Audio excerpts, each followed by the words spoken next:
Selamat pagi untuk kita semua. Perkenalkan, nama saya Devi Putri Setumeang, MPM 17140048.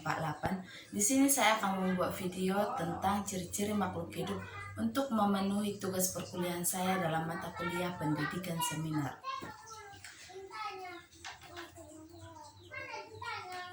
Mari kita masuk ke dalam materi.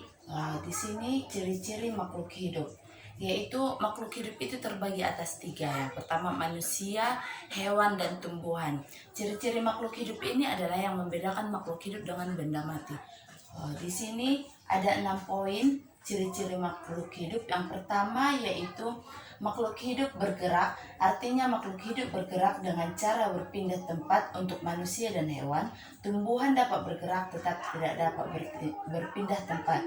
Di sini artinya makhluk hidup yaitu manusia dan hewan. Manusia dan hewan tumbuhan itu bisa bergerak, melakukan aktivitasnya, tetapi untuk tumbuhan mereka tidak dapat berpindah tempat. Berbeda dengan manusia dan hewan yang dapat berpindah tempat dari titik A ke titik B. Yang kedua, makhluk hidup memerlukan makanan dan air. Makhluk hidup membutuhkan makanan dan minuman untuk mempertahankan hidupnya.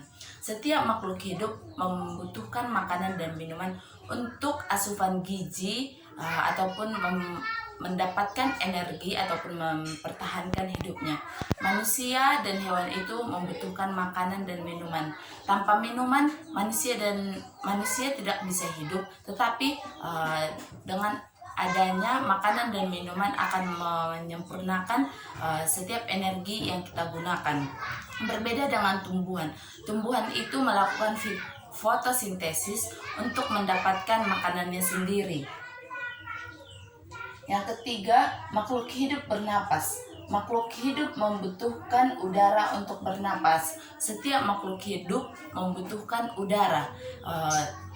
Terkhusus untuk manusia itu membutuhkan udara. Manusia menghirup udara melalui hidung yang disebut dengan oksigen, kemudian dikeluarkan lagi dari hidung yang namanya dengan karbon dioksida.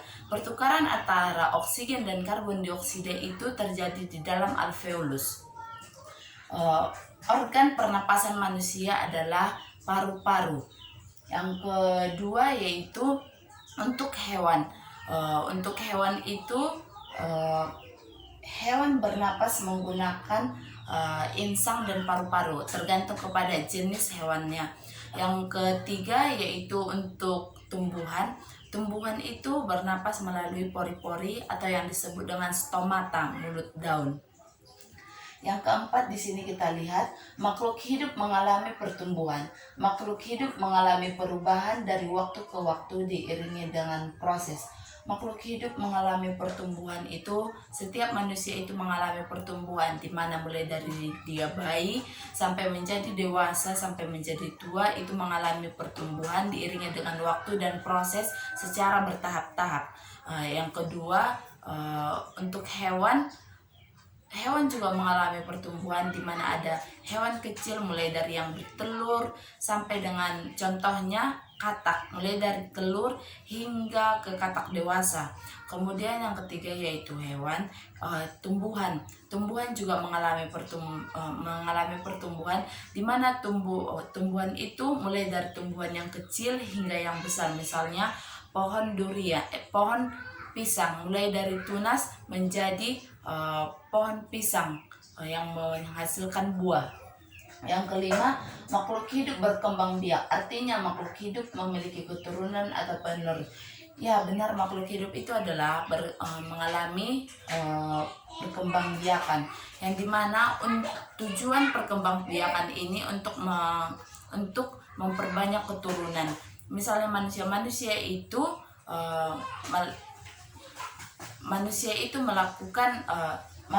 mengalami perkembangbiakan melalui cara melahirkan.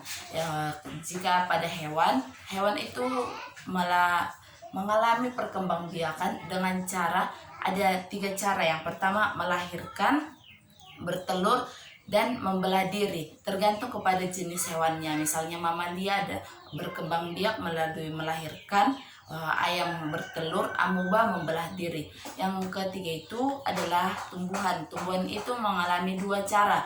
Yang pertama alami dan buatan. Apabila dia mengalami berkembang biak dengan cara alami, dia itu akan dari tunas. Dia itu berkembang biak melalui tunas dan biji-bijinya. Yang kedua, apabila dia berkembang biak dengan cara buatan, dia itu akan cangkok. Manusia akan mencangkok misalnya pohon jambu, mencangkok pohon mangga. Yang kedua itu okulasi. Yang ketiga yang namanya stek batang. Stek batang itu seperti stek batang jeruk nipis. Yang terakhir di sini adalah yang keenam, makhluk hidup peka terhadap rangsangan. Makhluk hidup dapat merasakan dan peka terhadap rangsangan. Misalnya cuaca sedang hujan, manusia itu bisa merasakan kedinginan. Kepada hewan, apabila hujan mereka akan berteduh karena untuk menghangatkan tubuhnya. Yang ketiga adalah seperti tumbuhan itu contohnya putri malu, apabila dia terkena sentuhan sedikit saja dia akan menutup daunnya. Demikianlah hasil presentasi saya. Saya ucapkan terima kasih.